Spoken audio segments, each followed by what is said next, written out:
Hello and welcome on what is currently a bit of a damp squib of a bank holiday Monday here in the West Midlands where I live in the UK.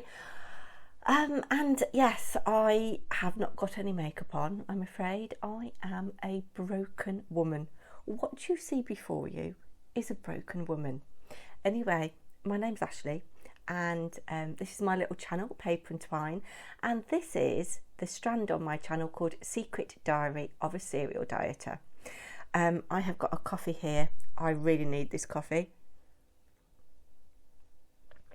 If you've been following me for a while, you know that I'm a drama teacher, and yesterday one of the companies that I work for, we had a big show with other theatre trained companies at the Sadler's Wells Theatre in London. It was a long day and I didn't get home till 11:15 last night. It was a 5:30 curtain up. I mean, if it had been a 7:30 curtain up, we wouldn't have been home till probably 1:30 in the morning. But because some of the children on stage are 6, there are rules about when children can be on stage. I mean, it was an amateur show, they weren't being paid for it, but there are still rules for safeguarding small children. But yes, I am a broken woman. It went fantastically well. Yes, a great time was had by all, but I am exhausted today. I think it's the nervous energy that one puts into something like this.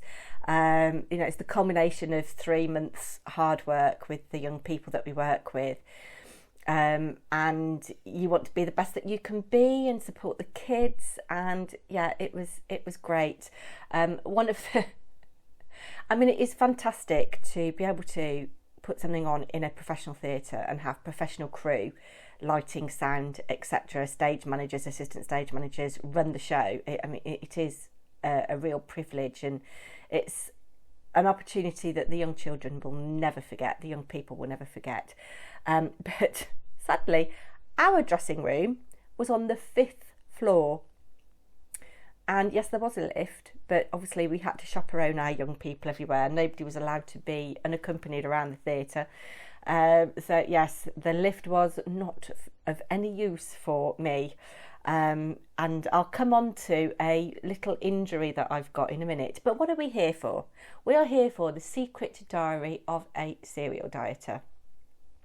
And I used to, back in the day, take myself off down to my local Boots, put £1 in the speak your weight machine, put the ticket in my wallet, not look at it, and open it up on camera.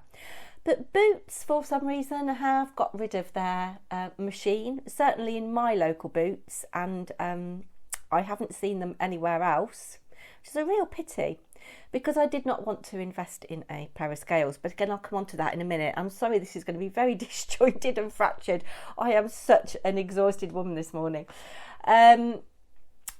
Yes, and I used to bring the ticket home in my wallet, didn't look at it, and I'd open it up on camera and we'd see how I had fared. And then I sort of went off the boil a bit when I knew that I couldn't get weighed, and I didn't weigh, and I put on some weight. Anyway, the long and short of it is that I have borrowed a pair of scales from my father, and he wants them back actually. And one of the reasons I didn't want to bring scales into my house was that I knew that I would be on those scales. And they're currently in my kitchen on the floor under our sofa. We've got quite a big kitchen and there's a little living area. And I'm walking around and I can see these scales and I think, oh, I'll just pop on. And of course that can be demoralising. It can be encouraging. I don't believe it's good to weigh yourself very frequently. I don't think it gives a true picture. And certainly over the course of the last 4 weeks, I have seen ups and downs. So today, I don't know what those scales are going to say. I hope that they will be down, but I know that they're not going to be down as much as they could have been. Before I go into that in more detail, shall I put some food pictures on here? Or shall I just continue talking? Comment amongst yourselves down below now. What should I do? Shall I put my food pics on? Or shall I I'll carry on a bit, actually. I'll carry on a bit. That's a good idea, isn't it? Yeah. So, in April, you may have seen I did a video walking 30 minutes a day for 30 days. And I didn't walk for 30 days. I think I did 28 out of the 30 or 27 out of the 30. But I certainly did an average of 3.5 hours walking a week, which is what 30 minutes a day works out to. And over the course of April, I walked 75 miles. And I was really pleased with myself. And I think that contributed to the £5 weight loss that I had last year. Again, if you're new here, I'm not actually on a diet. I am trying to just be a little bit more mindful of what I eat. I'm toying with intermittent fasting and just eating in an 8-hour window. Yeah, nothing is off limits. Nothing is banned. Yes. So, with that being said, I thought that I would do even better in May with the walking, but I have not.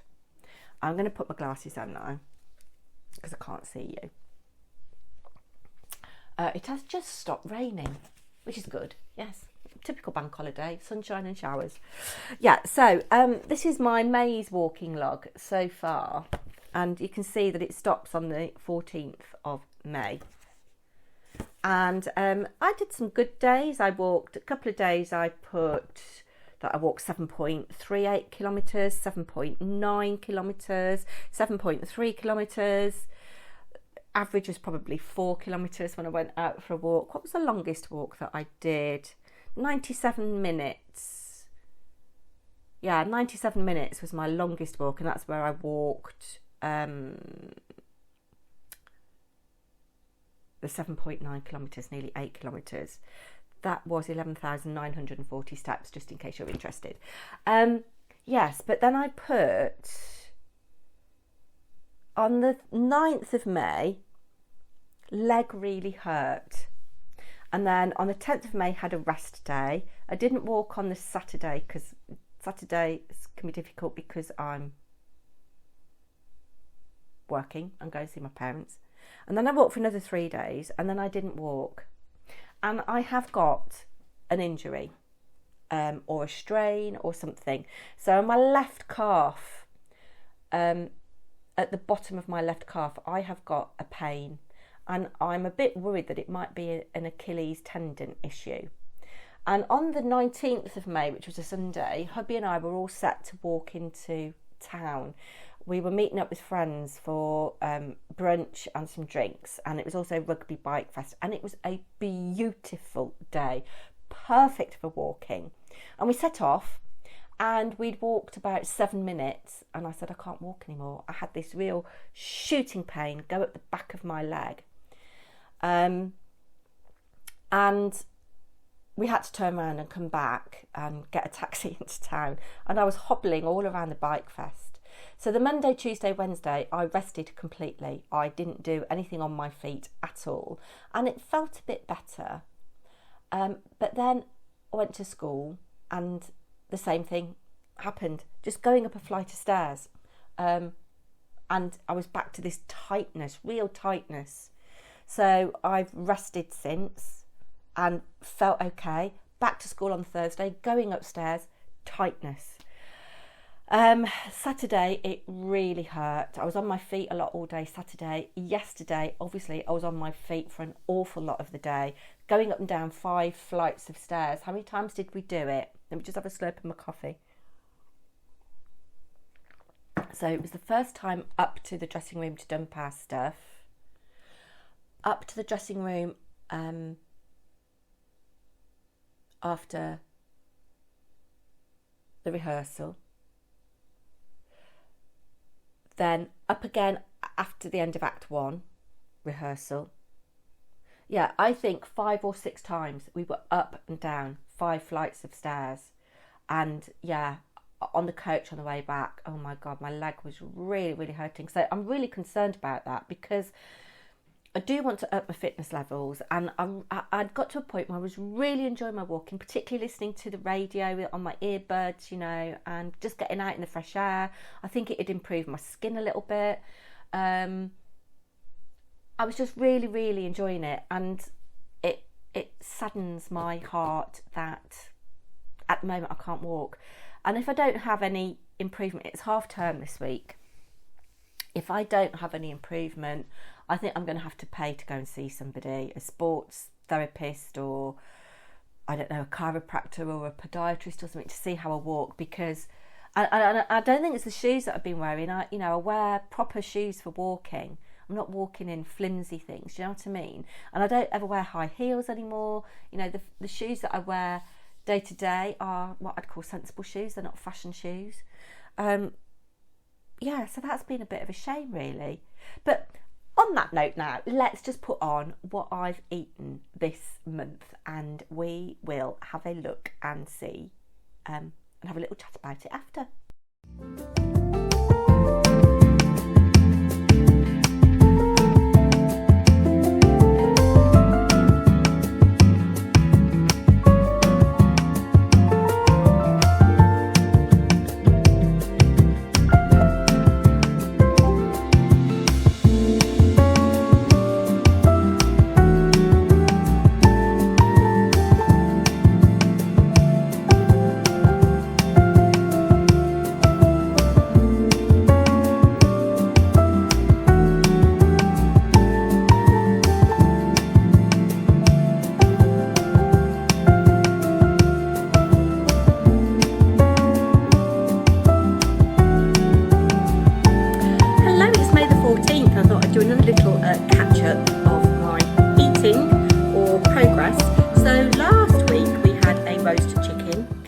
Just roasting a chicken and having it with salad, and I'll show you what I'm doing.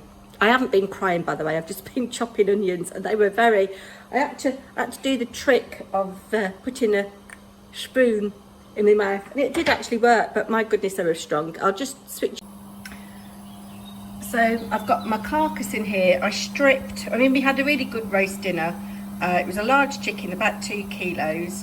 And I've stripped 400 grams of meat off, which is more than enough for the meal that I'm doing tonight. So the meal that I'm doing is a chicken risotto, roasted chicken risotto, and it calls for you to make your own stock out of the carcass, which I'm doing.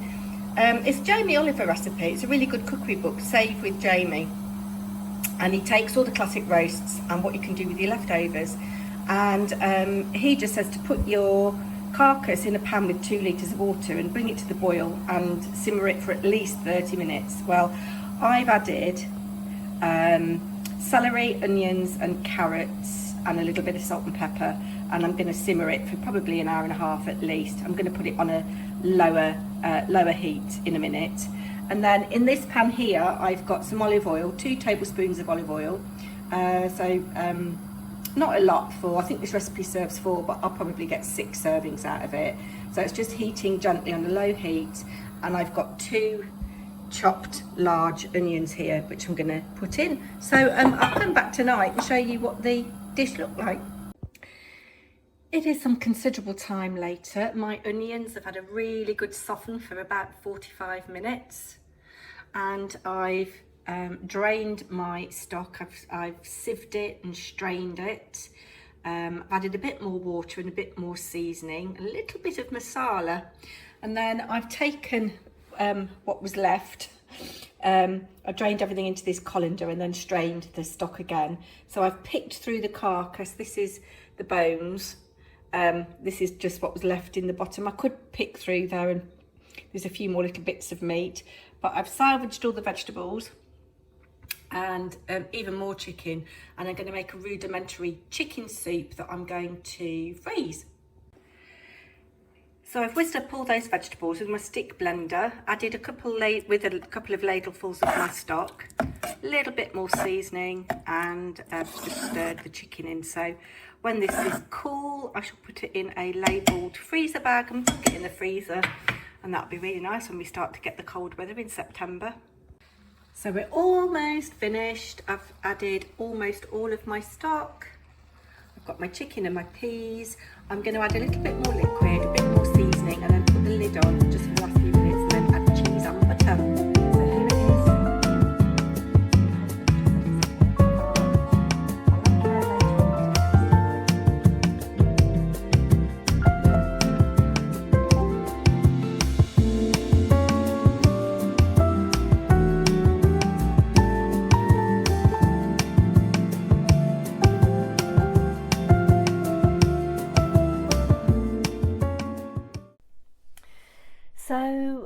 we had some really nice meals. The chicken risotto, hubby really loved the chicken risotto, and what was so nice about that was that the only thing I had to buy for it was some fresh rocket.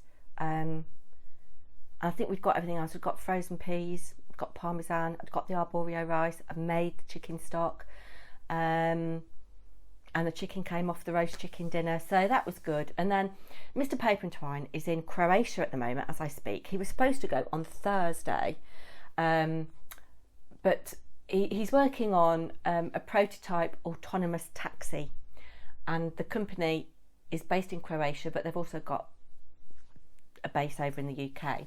And yeah, he was supposed to go Thursday and he didn't because the car wasn't ready. So he went, really inconveniently because of my show, he went at 2:00 Sunday morning. Yes, but I did manage to get back to sleep, so that was all right. Yeah. So Friday night we went out for dinner, and we went to a place in Rugby called Satchmo's Corner, and it's really nice in there. It used to be a bank, I think it was Royal Bank of Scotland, and it's retained some of the architectural features. The decor inside is lovely. It is quite expensive. It's not mega expensive. I've been to more expensive places. There's quite a lot of the what I'd call upper middle class of Rugby there on a Friday night in the Burberry and Barber and all that kind of stuff. Rugby school parents perhaps as well who've come down for the weekend. But the menu was very interesting, but I think it's a little overpriced for what you get. The portions are quite small, so we didn't bother with the starter. I had braised pig cheeks with mashed potato, pickled baby leeks, and there was like a ragoose. It was a ragusa or something it was called, of sultanas, which was really nice. And there was like a jus, as you saw. And then I had a poached pear. A little bit stingy that it wasn't a whole poached pear. I think it was half a poached pear with a little tiny pansy flower you saw on there. A ginger crumble, which could have done with a bit more of, and lime sorbet, a lime coulis, and then there was this cremant, like a sweet cream. Oh my goodness, it was absolutely gorgeous. Hubby had sea bass, and he said it was absolutely beautiful. It was on sweet potato puree, which was very, very runny. It didn't have a lot of bite to it, and it had got an olive, orange and caper sauce, and it did look lovely, and that's not nearly what I went for, but it wasn't enough. He was hungry, so we had cheese board after, which really filled him up. But I think I might be meeting a friend for lunch later this week, and I might have the cheese board because I'm actually going out for dinner that day as well, so I might have the cheese board. But yes, it was lovely. The food is very good, and we had a full English breakfast there actually, which you saw the picture of on the day of the Bike Fest. We sat outside in the blazing sun, and it was absolutely gorgeous. Really good quality ingredients, everything well seasoned, and wasn't hungry after that. But yes, I think they're trying to be fine dining, and they're not quite there. Need to have a little bit more substance to the dishes. But yeah, that was good. So anyway, shall we jump on the scales? So it is time to tread on the dreaded scales. Let's see what they say.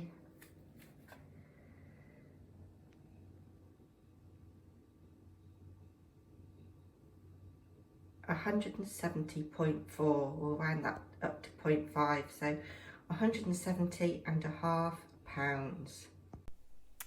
Okay, so unlike last time, I actually have warm clothes. Last time I got on and I had to, yeah, you could see the reflection of all my bits.